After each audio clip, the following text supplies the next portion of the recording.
Hello everyone, कैसे हैं? आशा है अच्छे होंगे और गार्डन के कामों में व्यस्त होंगे। साथियों, आज मैं फिर एडेनियम की ही बहुत अहम जानकारी लेकर आई हूँ। कई लोगों ने मुझे कमेंट किया, आप देख रहे हैं my YouTube channel Lucknowi gardener.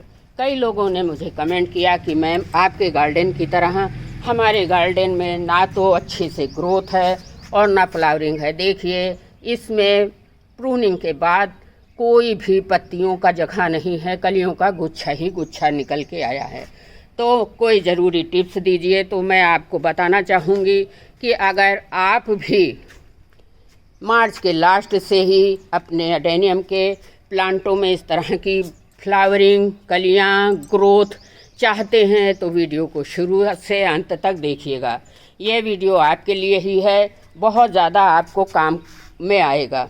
तो देखिए, सबसे पहले मैं अपने एडेनियम प्लांट को दिखा देती हूँ। मैं रोज़ का रोज़ वीडियो बनाती हूँ, ऐसा नहीं है कि वीडियो कभी बताऊँ बाद में। देखिए, मार्च के लास्ट से ही हमारे प्लांटों में इतनी ज़्यादा ब्लूमिंग है। तो चलिए, देर ना करते हुए आपको मैं कुछ ज़रूरी बातें बताऊंगी। अब समय आ चुका है कि एडेनियम को हम देखभाल कैसे करनी है कि पूरी गर्मी भर, पूरे आगे आने वाले सीजन में हमको ये फ्लावरिंग देते रहें और सालों साल फूल बने रहें। देखिए, मार्च के लास्ट में ही हमारे प्लांटों में कितनी अच्छी ब्लूमिंग आने लगी है। तो अब आपको बताना चाहती हूँ, जो आपके पास जैसे ये प्लांट हैं, इनकी मैंने रिपोर्टिंग नहीं की है क्योंकि अक्टूबर में मैंने कर ली थी और अब इस महीने में नहीं की है क्योंकि रिपोर्टिंग साल में एक ही बार आपको करनी है। तो प्रूनिंग करेंगे। सबसे पहले तो हम इनकी हल्की हल्की जो पत्तियां सूख गई हैं, पीली हो गई हैं, उनको काट देंगे। इस तरह से आपको ध्यान रहे, अगर कोई डाल आपके प्लांट में सूख गई है तो वो भी काट दीजिए, सूखी पत्तियों को हटा दीजिए। इस तरह से जो हाथ से हट रही हैं उनको हाथ से हटा दीजिए। नहीं, जिस सीजर से आपको काटना है, हटाना है, उस सीजर को स्टरलाइज ज़रूर कर लीजिएगा। नहीं कुछ आपके पास है सैनिटाइज़र तो आप साफ पाउडर को ही लगा लीजिएगा। अब किसी काम की ये सूखी डंडियाँ नहीं होती हैं जो आपको हटा देनी हैं। मेरे प्लांट में तो वैसे कोई भी शाखा नहीं है, लेकिन हाँ देखिए, कोई ब्रांचें ऐसी हैं जो बेकार हैं, सूख गई हैं। इनको आपको हटा देना और हटाने के बाद आपको ऐसे ही नहीं छोड़ना है। आप फंजीसाइड पाउडर आपको इस तरह से ले लीजिए और अपनी कटे हुए हिस्से को ऐसे लगा दीजिए, नहीं तो फंगस लग जाएगा और आपका प्लांट खराब हो जाएगा। अब आपको करना क्या है वो भी मैं बता दे रही हूँ। आप कटे हुए हिस्से को कभी भी खुला ना छोड़िएगा। देखिए, मेरे कटे हिस्सों पर हमेशा ये पाउडर लगा रहता है। चलिए, अब आपको बताना चाहूँगी कि आप कटे हुए हिस्से पर अगर आपके पास फंजीसाइड नहीं है, कोई भी पाउडर नहीं है, तो आप हल्दी का पाउडर भी लगा सकते हो। देखिए, इस प्लांट में मैंने इनकी प्रूनिंग नहीं की क्योंकि अक्टूबर के महीने में की थी। अब आपको पास से दिखाऊंगी कि कलियों का गुच्छा एकदम जड़ में निकल के आया है। ये छोटी छोटी कलियां हैं, बस 4-5 दिन में ही खिल जाएंगी। एकदम जड़ में निकल के आया है। अब हमारा सबसे इम्पॉर्टेंट काम है साथियों कि अगर कोई पत्थर रख रखा है आपने तो उनको हटा दीजिए। अगर अपने प्लांट में आपने डेकोरेशन के लिए कोई पत्थर रखे हैं तो उनको इस तरह से हटा दीजिए। हम पत्थर इसलिए भी बिछाते हैं कि बारिश का पानी इनके ऊपर ज़्यादा असर ना करे, पत्थर से होके बाहर की तरफ निकल जाए। अब प्लांट की रिपोर्टिंग नहीं करनी है तो साइड से साथियों, अगर हमको रिपोर्टिंग नहीं करनी है तो भी कुछ ना कुछ फर्टिलाइज़र तो अपने प्लांट को देना ही देना है। अब साइड से अगर आपकी प्लांट की मिट्टी इस तरह से भुरभुरी है तो ऐसे हाथ से निकाल लीजिए। देखिए, मिट्टी बनाने का तरीका मैंने कई वीडियो में बताया है कि एडेनियम प्लांट की भुरभुरी मिट्टी कैसे बनाते हैं। तो चलिए, शॉर्ट में फिर भी बता दे रही हूँ। देखिए, बस आधा खिल चुका है, आधा बाकी है। इस तरह से आपको थोड़ी थोड़ी मिट्टी निकाल लेनी है। ध्यान रहे कि आपको कभी भी किसी धार वाली टूल्स से कभी भी कोई भी एडेनियम का काम नहीं करना। मैं हर वीडियो में बताती हूँ। मेरे पास एक स्पून है, मैं इसी से सारा काम करती हूँ। इस तरह से निकाल लीजिए। और जो ऊपर की छोटी छोटी जड़ें निकल आई हैं, चूँकि रिपोर्टिंग नहीं की है, इस तरह से आप हल्का हल्का सा किसी सीजर से कैसे भी इस तरह से काट दीजिए। ग्रोइंग पीरियड है, ये फिर जड़ें बना देगा प्लांट। थोड़ी थोड़ी काटिएगा, बहुत ज़्यादा ना काटिएगा, नहीं तो फंगस लग जाएगा। और इन ब्रांचों को जड़ों को काटने के बाद हल्का हल्का आप फंजीसाइड इस तरह से छिड़क दीजिए। फंजीसाइड पाउडर को छिड़कने से कटे वाले हिस्से पे कोई दिक्कत नहीं आएगी। एडेनियम अगर कट भी जाता है जड़, तो वहीं से आपका दूसरा निकल आएगा, क्योंकि फिर जड़ बनाना शुरू कर देगा ये प्लांट, क्योंकि इनका ग्रोइंग पीरियड है। अब सवाल ये है, इन खाली जगहों में हम क्या डालें। जो मैंने मिट्टी निकाली है उन खाली जगहों में हम क्या डालें, तो चलिए वो भी आपको बता देती हूँ। देखिए, मेरे पास कुछ ऑर्गेनिक सामान हैं। ये मैं तो बना चुकी हूँ अपने 3 प्लांट के हिसाब से, लेकिन आपको फिर से क्वांटिटी बता देना चाहती हूँ। देखिए, कुल मात्र 4 सामान है मेरे पास। सबसे पहला है कि वर्मी कंपोस्ट, दूसरा है देखिए सरसों की खली, जो हमारे प्लांट के लिए बहुत लाभदायक होती है।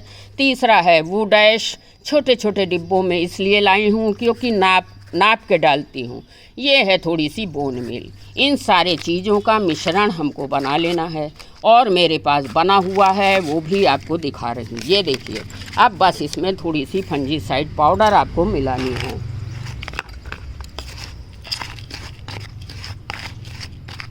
अब हमारे एडेनियम प्लांट के लिए ऑर्गेनिक फर्टिलाइज़र देखिए तैयार हो गया।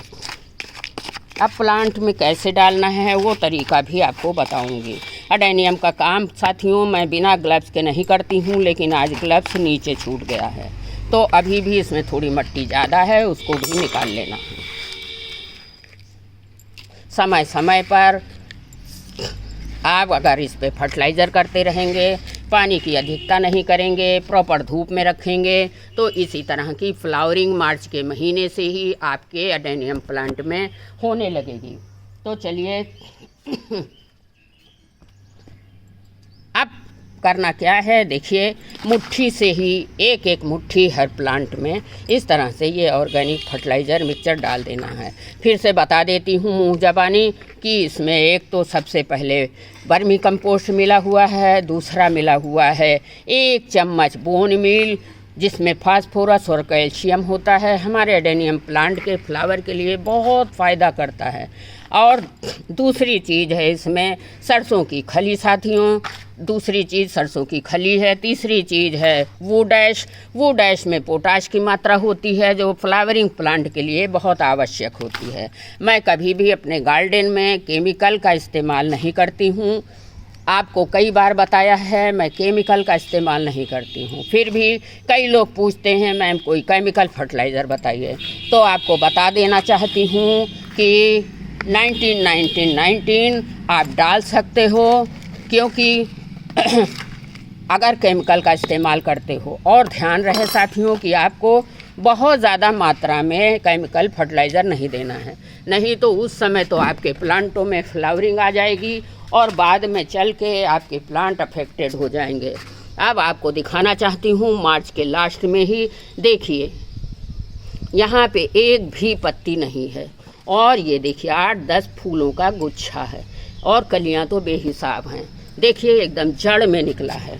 तो इस तरह से अगर आपको मार्च के महीने में ही फ्लावरिंग पानी है एडेनियम में, तो ये काम ज़रूर करने होंगे। अभी नहीं, अभी 10 दिन बाद और दिखाऊंगी आपको कि इसमें कोई भी पत्ती नहीं दिखती। इस मदर प्लांट में मैंने पेज पे लगाया हुआ है, वही ये प्लांट है, और आपको थोड़े दिनों बाद इसमें पत्तियां ही नहीं नज़र आएंगी। तो साथियों, अगर आपको मार्च के महीने में ऐसे फ्लावरिंग पानी है तो ये काम करना ही पड़ेगा। चलिए, थोड़ा सा ये बच भी गया है तो और सारे प्लांटों में डाल दूंगी, क्योंकि मेरे पास प्लांटों की संख्या बहुत ज़्यादा है। 2-4 नहीं हैं, 80 प्लांट हो गए हैं कटिंग और बीज लगाते लगाते।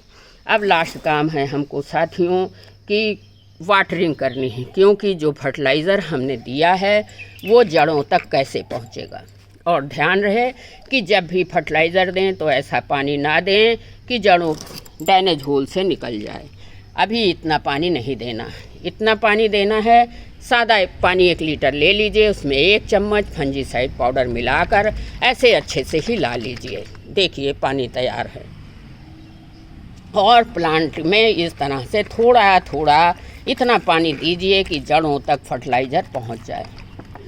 ध्यान रहे कि पानी आपको अभी भी फंजीसाइड वाला ही देना है, नहीं तो आपके प्लांटों में फंगस लगने में देर नहीं लगेगी।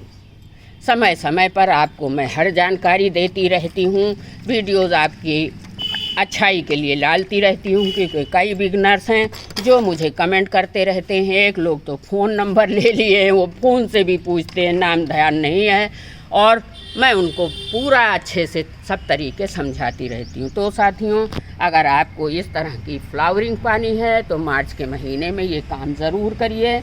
और पानी का ध्यान रखिएगा कभी भी। अभी जब तक ड्रेनेज होल अच्छे होने चाहिए, जब तक इसमें बहुत अच्छे से फ्लावरिंग नहीं आ जाती है, आपको नीचे से निकलने वाला पानी नहीं देना है।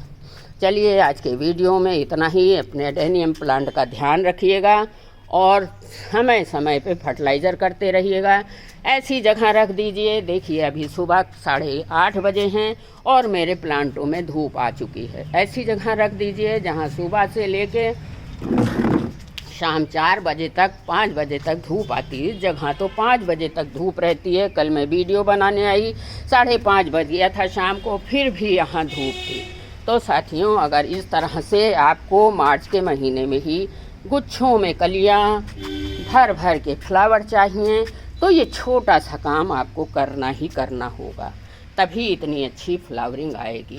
ध्यान रखिए, कभी कभी हमारे एडेनियम प्लांट में मिलीक बग भी आ जाती हैं। मैंने अभी एक प्लांट में देखा और उसको साफ़ किया। साफ़ करने के बाद साथियों देखिए, ये वुडैश को छिड़क दिया। वुडैश पेस्टिसाइड भी है और कीटनाशक भी है। तो ये देखिए, यहीं से मैंने निकाला और वुडैश छिड़क दिया। मैं कभी भी केमिकल का इस्तेमाल नहीं करती। वुडैश में अच्छी मात्रा में कीटनाशक होता है, तो इसलिए पेड़ पर छिड़काव भी आप कर सकते हो। अभी भी मेरे प्लांट में एक जगह पर देखिए लगा हुआ है, ये देखिए वुडैश ले लिया और यहीं पर देखिए ऐसे छिड़क दीजिए। वुडैश कीटनाशक होता है, बहुत अच्छा कीटनाशक होता है। चलिए, वीडियो को ख़त्म करती हूँ, बंद करती हूँ, नहीं तो ये देखिए लंबा हो जाएगा। Thank you.